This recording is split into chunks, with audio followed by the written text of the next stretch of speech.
Hello दोस्तों, तो इस वीडियो में हम problem related to cube root of unity पढ़ने वाले हैं, जिसमें हमने पहले वीडियो में इसके बारे में पढ़ चुके हैं।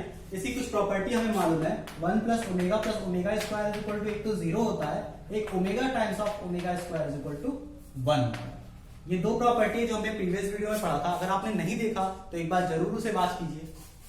1 plus omega square is equal to 0, omega dot omega square is equal to 1। ये हमने दो प्रॉपर्टी पढ़ रखी है। इसी बेसिस पे सारे क्वेश्चन लगाने हैं। Where omega is equal to -1/2 plus minus i√3/2 और omega square is equal to -1/2 minus i√3/2। तो first question is, let's suppose alpha and beta are the cube root of unity except 1। मतलब alpha और beta cube root of unity है, लेकिन 1 को छोड़कर। 1 नहीं। इसका मतलब कहा जा रहा है कि अल्फा ओमेगा के बराबर है और बीटा ओमेगा स्क्वायर के बराबर है। ये given. Alpha is equal to omega and beta is equal to omega square. हमें प्रूफ करना है alpha to the power 4 plus beta to the power 4 is equal to 1 upon alpha plus 1 upon beta plus 1 upon alpha plus beta is equal to 0।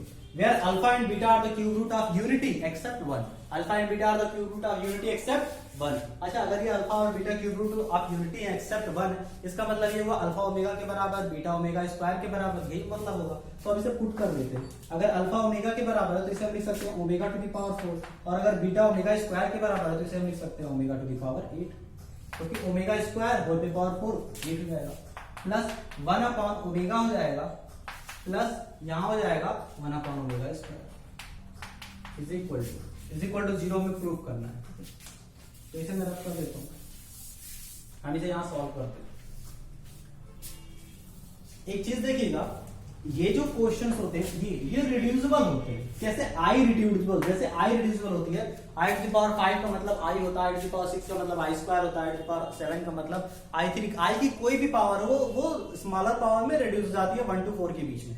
इसी तरह से omega भी, omega की कोई भी पावर हो वो 1 to 2 के बीच में रिड्यूस हो जाती है। चाहे वो 1 हो जाएगा या तो ओमेगा आएगा या तो ओमेगा स्क्वायर। ओमेगा की कोई भी पावर हम सपोज करके हम देख ही लेते हैं इसे कुछ एग्जांपल में। For example suppose that omega to the power 4, तो ओमेगा 4 को हम लिख सकते हैं omega 3 into omega. Omega 3 into omega लिखिएगा, ओमेगा 3 की वैल्यू तो 1 होती है। यहाँ हमने हमारी थर्ड प्रॉपर्टी थी, हमने प्रूफ किया था omega into omega square is equal to 1, यानी omega cube is equal to 1। तो ये 1 हो गया, यहाँ बचा ओमेगा, यानी ओमेगा टू द पावर 4 3 हो गया। इसी तरह से omega to the power 5 omega square हो जाएगा। ओमेगा 6 3 का मल्टीपल फिर से 1 हो जाएगा। तो जब ओमेगा मल्टीपल ऑफ 6 होता है, मल्टीपल ऑफ 3 होता है, तो मल्टीपल ऑफ 3 होगा तो उसकी वैल्यू 1 आ जाएगी। और अगर मल्टीपल ऑफ 3 नहीं है, उसकी कोई और पावर है, तो जो 3 का मल्टीपल उसे रिमूव कर ले, जो रिमाइंडर बचेगा वही बच जाएगा पावर। फॉर एग्जांपल जैसे ओमेगा टू द पावर 7, तो 3 का जो मल्टीपल है वो रिमूव कर ले। 3 का मल्टीपल इसके पास कौन सा? ओमेगा 6 रिमूव कर लेंगे, बचेगा ओमेगा। तो यही इसका आंसर आ जाएगा। तो इस तरह से ये हो गया। अगर हमें इसे सॉल्व करना, ओमेगा 4 का क्या मतलब आप समझते हैं? ओमेगा 8 के करीब कौन सी फैक्टर है 3 का? Omega to the power 6, omega to the power 6 remove कर लेंगे, ओमेगा स्क्वायर 1 अपॉन ओमेगा रहने देते हैं वैसे ही, 1 अपॉन ओमेगा स्क्वायर अभी वैसे ही रहने देते हैं। देखते हैं उसके बाद क्या करना है। या और इसे सिंप्लीफाई कर लेते हैं, ऊपर नीचे दोनों में ओमेगा स्क्वायर से मल्टीप्लाई कर लेते हैं। जैसे आई वाला टर्म होता था 1 अपॉन आई आता था, तो 1 अपॉन आई में क्या करते थे? ओमेगा 3 से न्यूमरेटर डिनोमिनेटर दोनों में मल्टीप्लाई करते थे। वैसे यहाँ भी ओमेगा स्क्वायर से न्यूमरेटर डिनोमिनेटर दोनों में मल्टीप्लाई करेंगे।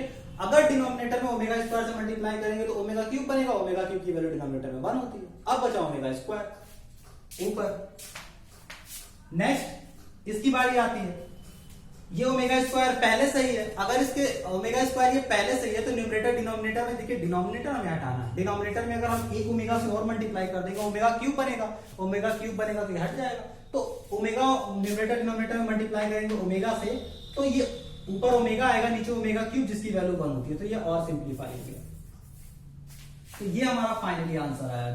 अब इसके बाद ये और रिड्यूस हो जाएगा 2 times of omega plus omega square में। अच्छा, एक और चीज, 1 plus omega square is equal to 0 होती है, तो इसकी वैल्यू क्या होगी? इसे राइट साइड शिफ्ट कर दीजिए, -1, यानी ओमेगा प्लस ओमेगा स्क्वायर की वैल्यू -1, यानी 2 इंटू -1, यानी आंसर आ गया -2। नेक्स्ट क्वेश्चन,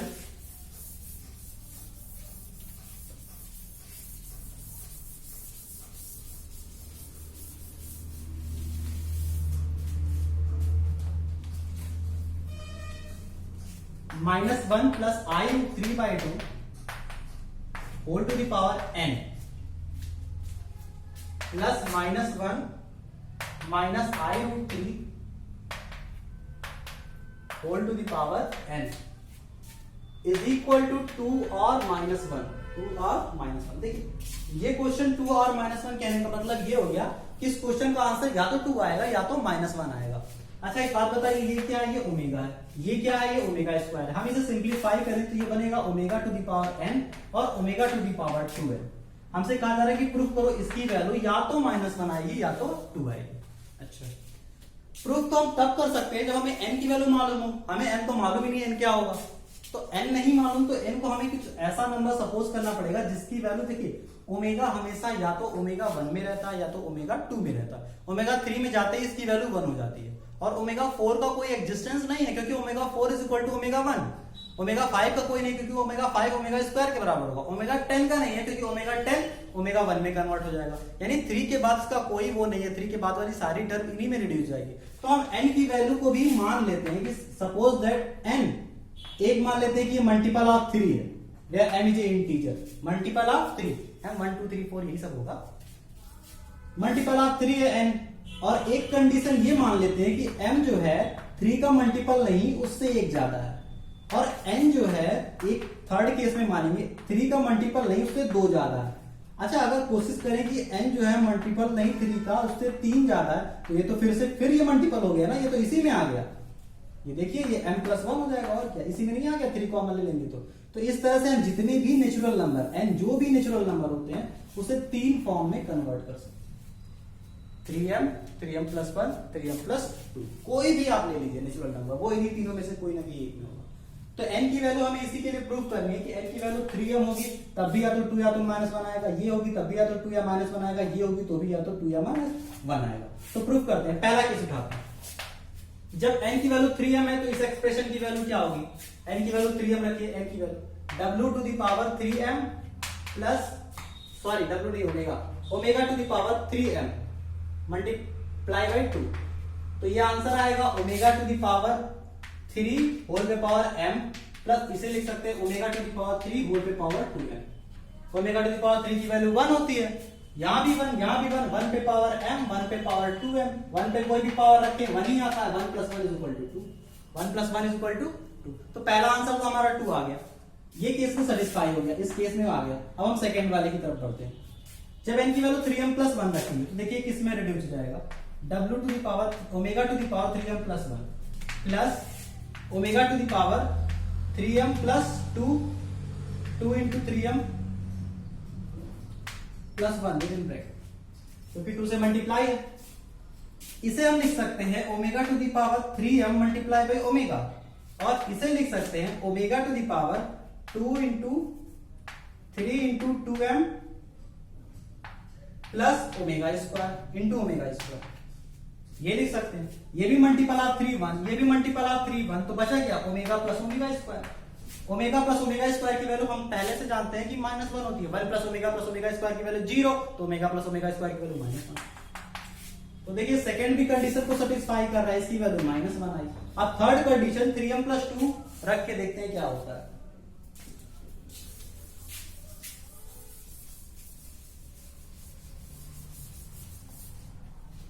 अगर मैं थर्ड रखता हूं 3m+2 तो यहां पे आ जाएगा omega to the power 3m+2 plus omega to the power 2 times of 3m+2, यानी omega to the power 3m multiply by omega square plus यहां पे omega to the power 3 × 2m plus omega to the power 4।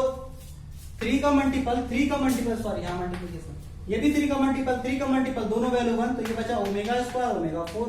Omega 4 convertible है, omega में आ जाएगा, omega square omega की value -1, तो ये भी -1 आ गई। तो इस तरह से ये प्रूफ होता है कि आप चाहे जो ले लें, n की वैल्यू आप कोई भी ले लें, वो उसका आंसर या तो -1 या तो 2 ही आएगा। तो ये ऑप्शनल क्वेश्चन बन जाते हैं कि एक ऑप्शन दे देता है -1, एक ऑप्शन दे देता है -2, एक ऑप्शन दे देता है -1, एक ऑप्शन दे देता है 2, और थर्ड ऑप्शन में बोल देता है both first and second, third fourth option बोल देता है नन ऑफ द अबव। तो इस तरह से आपका सी ऑप्शन करेक्ट हो जाता है। तो इस तरह से ये ऑप्शनल क्वेश्चन बन जाते हैं, इसमें बहुत सारे ऑप्शनल क्वेश्चन आते हैं। चलिए नेक्स्ट क्वेश्चन की तरफ हम बढ़ते हैं। y is equal to -1 minus y -1 minus root के अंदर फिर -1 माइनस रूट के अंदर -1 माइनस रूट के अंदर -1 दैट इज इनफाइनाइट। ये क्वेश्चन है जिसमें y की वैल्यू -1 से लेकर इस तरह से इनफाइनाइट तक गई।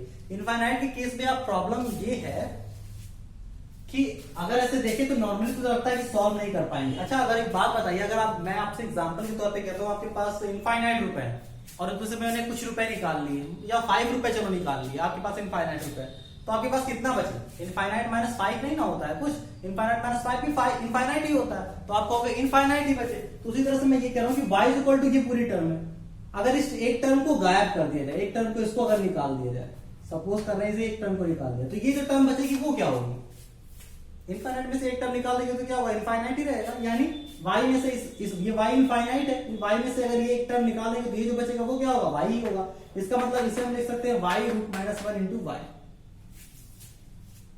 रूट को इस तरफ अगर हम ट्रांसफर करें तो यही इक्वेशन बदल जाती है y स्क्वायर, हमें इसी y की वैल्यू निकालनी थी, y square plus y is equal to -1, और अगर इसे सिंप्लीफाई करें तो ये y square plus y plus 1 is equal to 0 आ जाता है।